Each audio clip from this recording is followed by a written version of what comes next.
بسم اللہ الرحمن الرحیم۔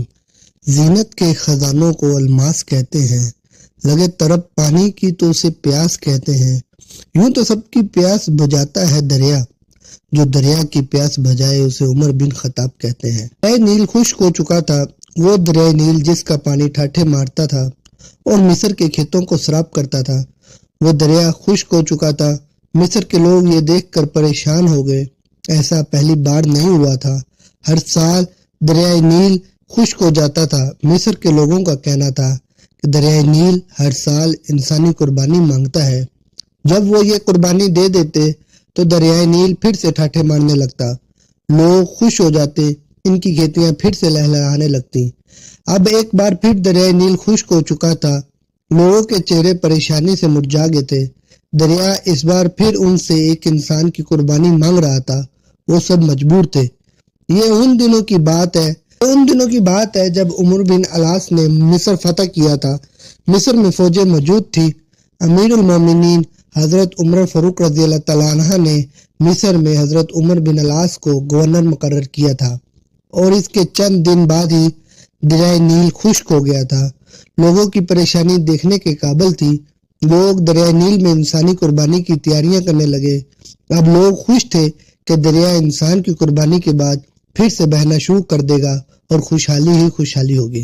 آخر وہ دن بھی آ گیا جس دن ایک انسان دریائے نیل کی بھینٹ چڑھ جانا تھا۔ لوگ صبح ہی صبح یوں تیار ہو کر باہر نکل آئے جیسے عید کا سما ہو۔ ہر شخص کے چہرے سے خوشی جھلک رہی تھی۔ حضرت عمر بن العاص رضی اللہ تعالیٰ عنہ دریائے نیل کے خشک ہونے کی وجہ سے سخت پریشان تھے۔ جب انہوں نے یہ سنا کہ لوگ دریائے نیل کی بھینٹ چڑھانے کے لیے ایک انسان کو قربان کرنے لگے ہیں تو وہ تڑپ کر اٹھے اور کہا، یہ تو سراسر ظلم ہے۔ دریا کے لیے ایک انسان کو قتل کر دینا کہاں کی عقل مندی ہے۔ حضرت عمر بن العاص اپنے چند آدمیوں کے ساتھ دریائے نیل کی طرف چل پڑے۔ وہ اس قربانی کو حال میں رکوانا چاہتے تھے۔ جب وہ دریائے نیل کے پاس پہنچے تو انہوں نے وہاں عجیب سما دیکھا۔ لوگ زرق برق کپڑے پہنے وہاں موجود تھے۔ ہر شخص کے چہرے پر خوشی تھی۔ جب ان لوگوں نے گورنر کو دیکھا تو حیران رہ گئے اور سوچنے لگے شاید گورنر بھی اس قربانی کو دیکھنے کے لیے آئے ہیں۔ حضرت عمر بن العاص رضی اللہ تعالیٰ عنہ نے دیکھا کہ لوگ ایک 15 سالہ لڑکی کو لے کر وہاں آئے۔ اس لڑکی نے زرق برق لباس پہنا ہوا ہے اور وہ زیورات سے لدی ہوئی ہے۔ لڑکی خوف سے کانپ رہی تھی، اس کا چہرہ ہلدی کی طرح زرد ہو رہا تھا۔ لڑکی لڑکھڑاتے قدموں سے آگے بڑھ رہی تھی۔ وہ لرزتی کانپتی ہوئی لوگوں کے ہمراہ دریا کے کنارے پر پہنچ کر رک گئی۔ اس نے مڑ کر اپنے بوڑھے باپ کی طرف دیکھا۔ باپ کی آنکھوں میں آنسو تھے، وہ مجبور تھا۔ لوگ اس کی بیٹی کو گھسیٹ کر موت کے منہ میں دھکیل رہے تھے، وہ کچھ نہیں کر سکتا تھا۔ اپنی بوڑھی آنکھوں سے بیٹی کو موت کے منہ میں جاتا ہوا دیکھ رہا تھا۔ لڑکی کی ماں تو غم سے نڈال ہو جا رہی تھی۔ لڑکی ہاتھ چھڑا کر اپنے باپ کی طرف دوڑی۔ لوگ اس کے پیچھے بھاگ کھڑے ہوئے اور لڑکی کو پکڑا اور پھر سے دریا کے کنارے پر لے آئی۔ لڑکی رو کر لوگوں سے التجا کرنے لگی، مجھے چھوڑ دو، میں مرنا نہیں چاہتی۔ لوگوں نے اسے مضبوطی سے پکڑ لیا اور حضرت عمر بن العاص رضی اللہ تعالیٰ عنہ کے صبر کا پیمانہ لبریز ہو چکا تھا۔ وہ جلدی سے آگے بڑھے اور لڑکی کو ان لوگوں کی قید سے چھڑاتے ہوئے بولے، یہ سب کیا ہے؟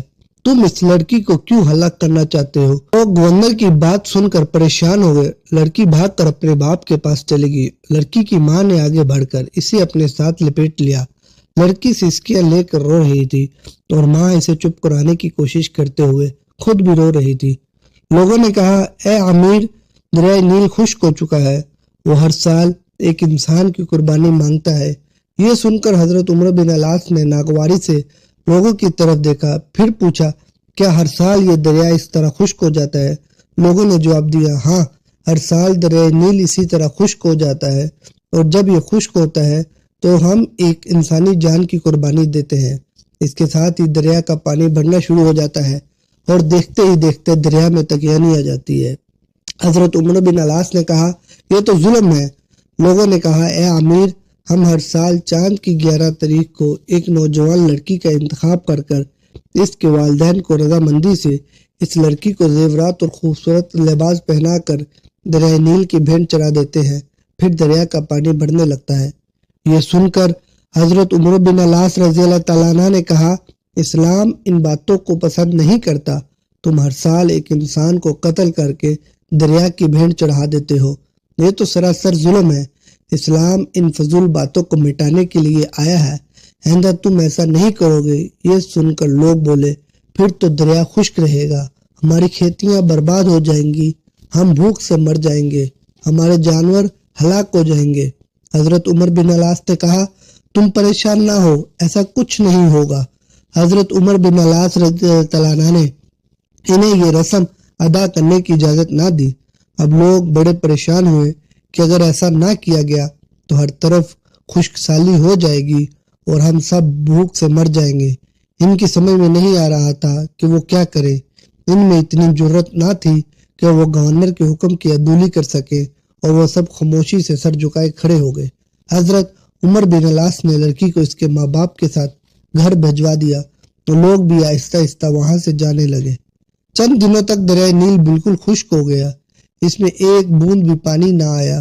لوگ بکھلا گئے، ان کی کھیتی باڑی دریائے نیل کے پانی سے قائم تھی، زمینیں بنجر ہو گئی، لوگ فاقوں سے مرنے لگے، جانور چارہ نہ ہونے کی وجہ سے تڑپ تڑپ کر جانے دے رہے تھے۔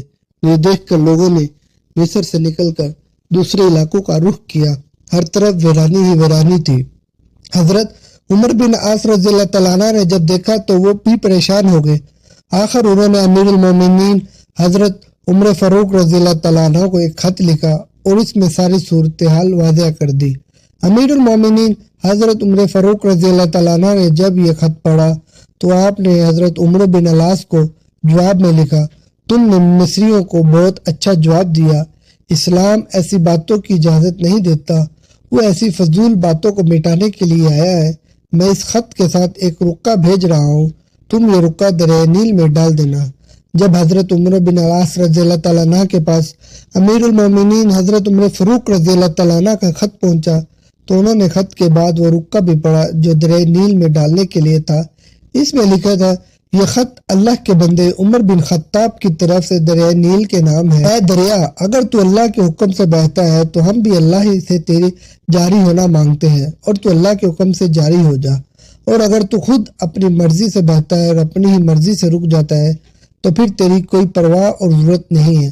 حضرت عمر بن العاص نے یہ رکا دریائے نیل میں ڈال دیا اور واپس چلے آئے۔ جب صبح مصر کے لوگ بیدار ہوئے تو یہ دیکھ کر حیران رہ گئے کہ اللہ نے دریائے نیل کو اس طرح جاری کر دیا، بلکہ اب تک دریا میں پانی بہت چڑھ گیا تھا اور دریا میں طغیانی آئی ہوئی تھی۔ لوگ یہ دیکھ کر خوشی سے چلا اٹھے، دریا جاری ہو گیا۔ اس دن سے اب تک دریائے نیل اسی طرح جاری و ساری ہے، ایک لمحے کے لیے بھی اس کا پانی خشک نہیں ہوا۔ زینت کے خزانوں کو الماس کہتے ہیں، لگے طرف پانی کی تو اسے پیاس کہتے ہیں، یوں تو سب کی پیاس بجھاتا ہے دریا، جو دریا کی پیاس بجھائے اسے عمر بن خطاب کہتے ہیں۔ امید ہے کہ آپ کو ویڈیو اچھی لگی ہوگی۔ ویڈیو کو لائک کریں، کمنٹ کریں، شیئر کریں۔ انشاءاللہ ملتے ہیں نیکسٹ ویڈیو میں، تب تک کے لیے اللہ حافظ۔